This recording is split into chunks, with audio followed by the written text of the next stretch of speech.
Chez amis Jésus-Christ, alors que nous nous apprêtons à entrer dans la semaine sainte avec ces dimanches de Ramos, de nombreuses questions se posent.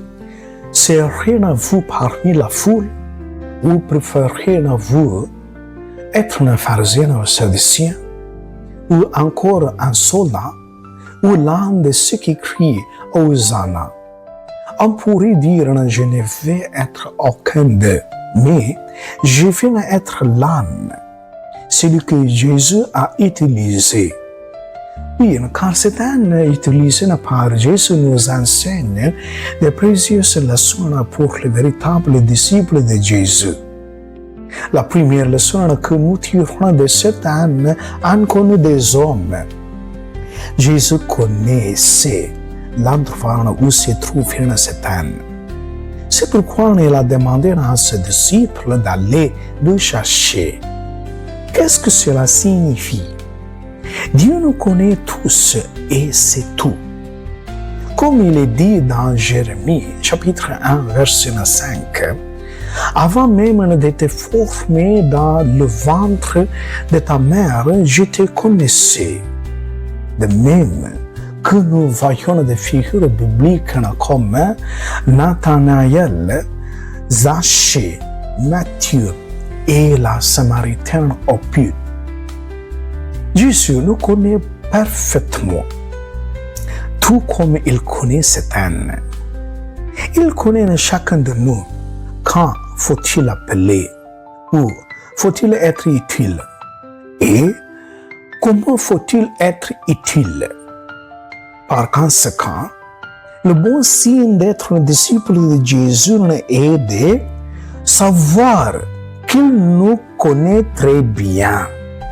La deuxième leçon est que Jésus a dit à ses disciples, « Quand vous entrerez, vous trouverez là un homme attaché. Personne ne l'a jamais monté. » Le fait qu'il n'ait jamais été monté symbolise la pureté. C'est pourquoi Jésus est né de la Vierge Marie et a été entré dans un tombeau jamais utilisé. Pourquoi Jésus n'a-t-il pas utilisé des chevaux? Parce que le cheval est un symbole d'autorité, de compétence et de victoire. C'est pourquoi Jésus a choisi le symbole d'humilité. Soyons donc comme cet âne humble et pur par nature. Et Dieu nous utilisera davantage. Approchons-nous donc du sacrement de la réconciliation pour maintenir notre pureté durant cette semaine sainte. La troisième leçon est très importante. Dès que Jésus s'est assis sur l'âne, les gens l'ont loué. L'âne ne se rendit pas compte des louanges qu'il recevait, mais il le savait parfaitement. Depuis que cet homme s'est assis sur moi, les louanges abondent.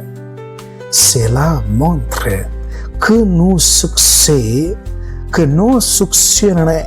ne sont pas dus à nos propres capacités, talents, connaissances, compétences ou à notre force, mais à la miséricorde et à la grâce du Seigneur Jésus qui nous surpasse.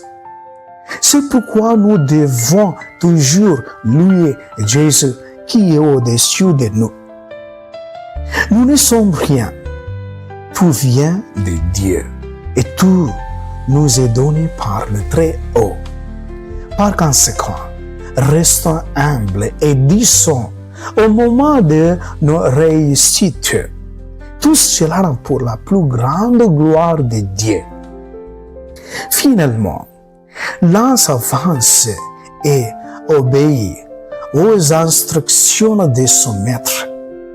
Ceci nous enseigne que nous aussi nous devons obéir à la voix de notre Maître Jésus qui nous guide et nous appelle à accomplir sa volonté en tant que peuple élu.